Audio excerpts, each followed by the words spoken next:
If Child Protective Services, often called CPS, ever contacts you, the experience can be frightening and overwhelming. Many parents describe it as one of the most stressful moments of their lives. Today, we are going to break down how a CPS investigation actually works, what CPS is legally allowed to do, and how parents can respond in a way that protects their rights and their family. This video is educational, not legal advice, but understanding the process can help reduce fear and prevent costly mistakes. Let's start at the beginning. A CPS investigation usually begins with a report. These reports can come from many sources: teachers, doctors, neighbors, family members, or anonymous callers. Importantly, a report is not proof of abuse or neglect. It is an allegation that CPS must evaluate.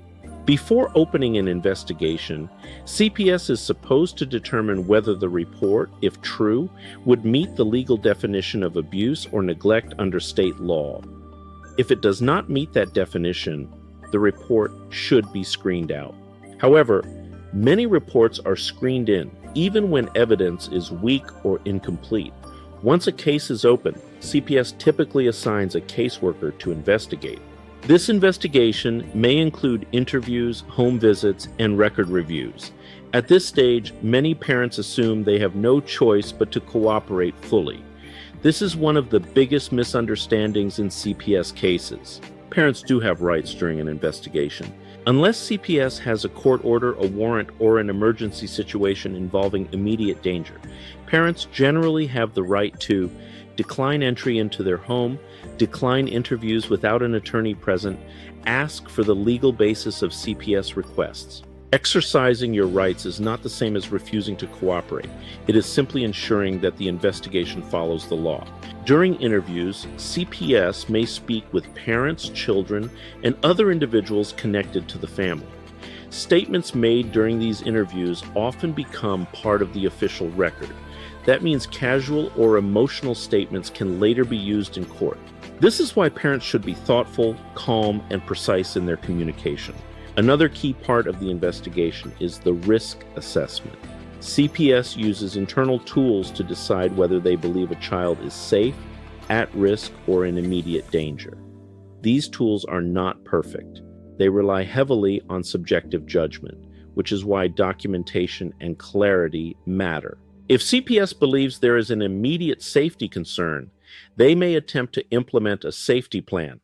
Safety plans can include supervision requirements, temporary placement with relatives, restrictions on certain individuals in the home. Parents should understand that safety plans are often voluntary, but once signed, they can be treated as enforceable agreements. Parents should always ask questions before agreeing to any plan. In more serious cases, CPS may seek court involvement. This typically happens when CPS believes the child cannot remain safely in the home without court oversight.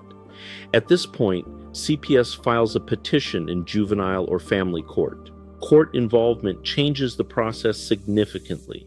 Once a case is in court, parents have the right to receive notice of the allegations, be represented by an attorney, attend hearings, challenge evidence, present witnesses and documents. However, CPS court proceedings are different from criminal cases. The standard of proof is lower, and hearsay evidence is often allowed. This means CPS may rely on reports, summaries, and secondhand statements rather than direct testimony. Because of this, parents must actively participate in their defense. Silence or passive compliance can be misunderstood as agreement. One of the most important documents in a CPS court case is the case plan. The case plan outlines what CPS expects parents to do in order to reunify with their children. This may include classes, evaluations, counseling, or supervised visits. It is critical to understand that a case plan is not just a list of services. It becomes the roadmap for the case. Parents should review the plan carefully, ask why each requirement is included, object on the record to unnecessary or unrelated services. Compliance with services does not mean CPS has proven its case, but failure to comply can be used against parents, even when the original allegations were weak. Another issue parents should understand is time. CPS cases operate under strict timelines, especially when children are removed from the home. Federal and state laws set deadlines for hearings, permanency decisions, and potential termination of parental rights. Delays, missed appointments, or unchallenged findings can accumulate quickly. This is why early action, documentation, and legal guidance are so important. Relative placement is another critical area. The law generally prefers placing children with relatives rather than in foster care. Parents and families should identify relatives early and ensure CPS documents those options. When relatives are ignored, it should be raised in court. Throughout the process, parents should keep detailed records.